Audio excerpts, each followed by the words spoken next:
Salam sejahtera semua pelajar.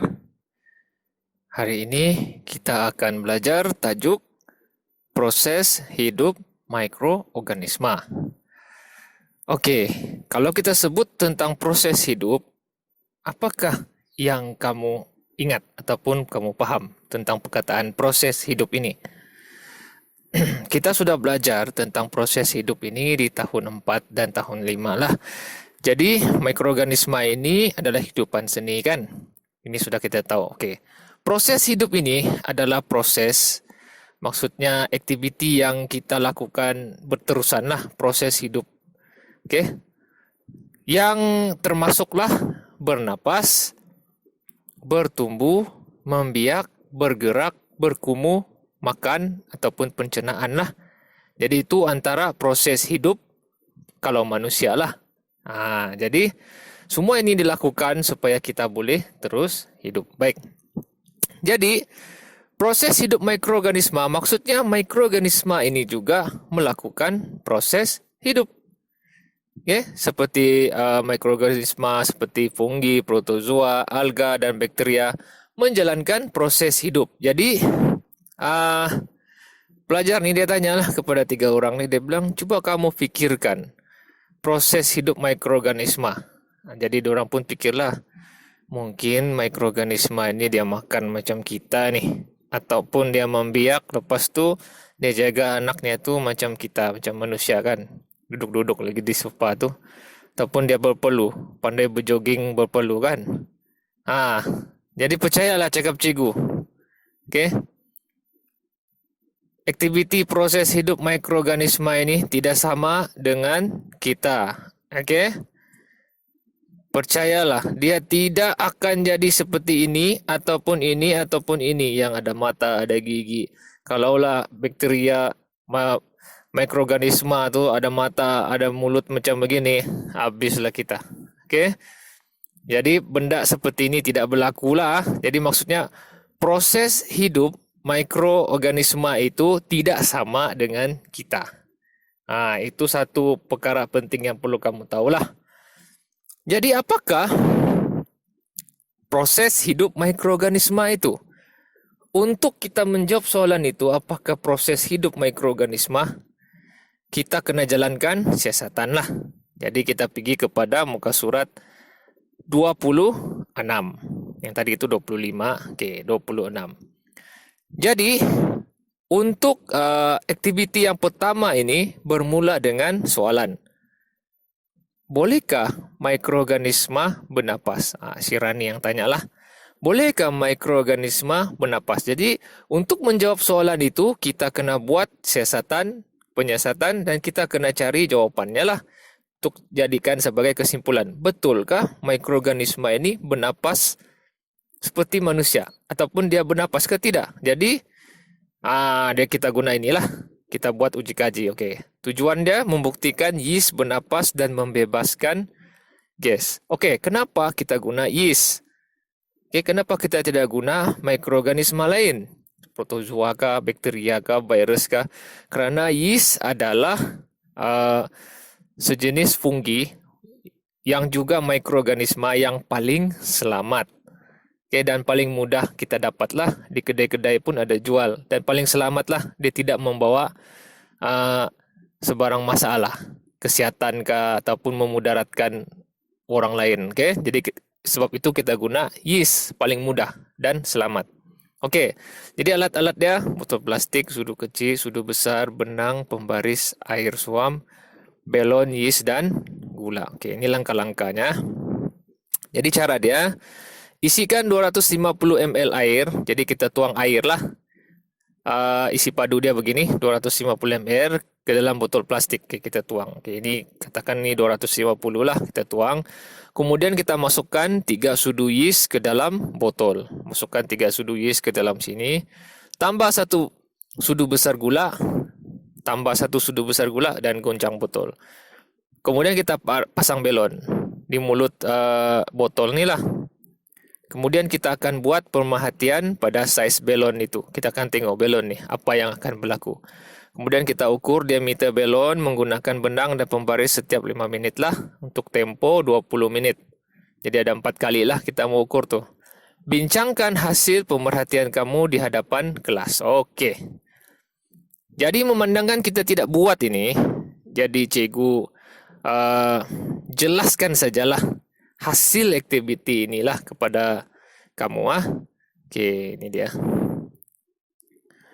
Yang ini kita buat tadi. Oke. Kecilkan lagi. Oke. Ini yang kita buat tadi lah. Tentang mikroorganisma itu kan, yeast itu kan. Jadi keputusan dia bila kita letak yeast campur gula, campur air suam tu kita goncang dia. Keputusan dia, belon tadi tu yang kita letak di mulut botol tu akan mengembang. Selepas 20 minit aktiviti dijalankan, dia akan perlahan-lahan dan dia akan mengembang. Jadi dia bilang bincangkan, kenapa pula boleh dapat keputusan itu? Kenapa belon mengembang? Okey, ini penjelasannya. Cikgu naikkan lagi. Okey. Yeast itu menjadi aktif apabila dicampurkan dengan air suam. Okey. Ini cikgu sudah lukis nih. Ni. Yeast ini sebenarnya dia dalam keadaan yang tidak aktif. Yang kamu beli itu kan di kedai itu kan, yang sebelum letak air dia kering tu, konon perumpamaan dia seperti dia tidur lah. Jadi bila kita tambah air, dia akan terbangun, dia akan jadi aktif. Itulah tu. Jadi yeast menjadi aktif bila dicampurkan dengan air suam. Kemudian gula yang diletakkan itu adalah makanan kepada yeast. Yeast sangat suka kepada gula. Dia makan. Okey? Makanannya.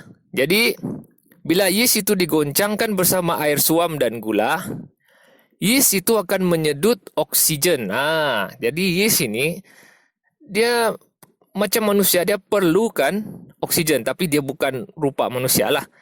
Dan dia tiada hidung. Okay? Dia menyedut oksigen dari dia punya badan tu dan menukarkan gula kepada karbon dioksida ketika bernapas. Jadi bila dia hadam gula itu, dia cerna gula itu, dia menguraikan gula itu, okay? Dia sedut oksigen dan dia akan keluarkan karbon dioksida. Karbon dioksida itulah yang kemudiannya menyebabkan belon itu mengembang. Ini. Okay? Kan sebelum tu kan campur yeast gula, sebelumnya tu belon kita letak begini kan. Selepas 20 minit dia akan kembang. Kenapa? Sebab yeast itu mengeluarkan karbon dioksida semasa dia bernapas, semasa dia menguraikan makanan gula tadi itu kan.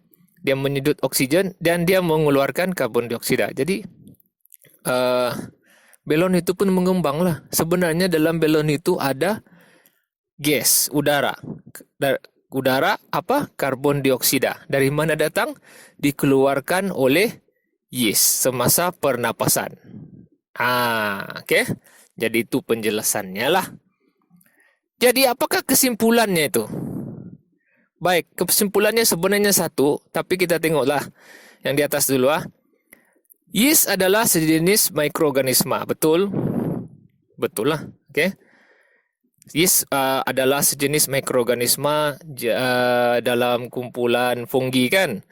Jadi yeast itu bernapas. Okay, buktinya tadi belon tu dia mengembangkan, dalam dia ada karbon dioksida daripada yeast itu. Kalau tidak dari mana lagi kan? Okay, jadi telah dibuktikan di situ yeast bernapas. Jadi kesimpulannya yeast kan adalah fungi. Fungi kan mikroorganisma. Jadi kesimpulannya ialah mikroorganisma bernapas. Jadi bolehkah mikroorganisma bernapas? Ya, mikroorganisma bernapas. Jadi itulah dia proses hidup mikroorganisma yang pertama yang telah berjaya kita siasat. Okey. Jadi sebelum kita akhiri kelas kita pada hari ini, ada 2 soalan di buku teks kamu muka surat 26 ni. Pertama ni yang fikir sejenak ni. Okey, cikgu besarkan. Apakah gas yang dibebaskan semasa proses pernapasan mikroorganisma? Okey. Gas yang dibebaskan semasa proses pernapasan mikroorganisma ialah karbon dioksida. Gas karbon dioksida. Okey, tadi sudah cikgu jelaskan.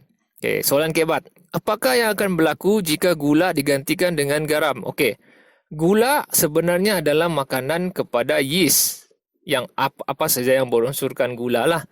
Garam pula, dia bukan makanan yeast, malahan dia akan merencatkan, membantutkan yeast ini. Okay? Jadi bila kita letak garam, apa yang berlaku ialah kita akan nampak belon itu hanya akan mengembang sedikit sahaja. Okay, dia tidak akan kembang habis macam yang mula-mula kita letak gula tu. Kenapa? Kerana garam mengurangkan keaktifan yeast. Jadi yeast akan menjadi kurang aktif. Jadi itulah jawapannya lah. Okey, jadi itu saja kelas kita pada hari ini. Selamat belajar.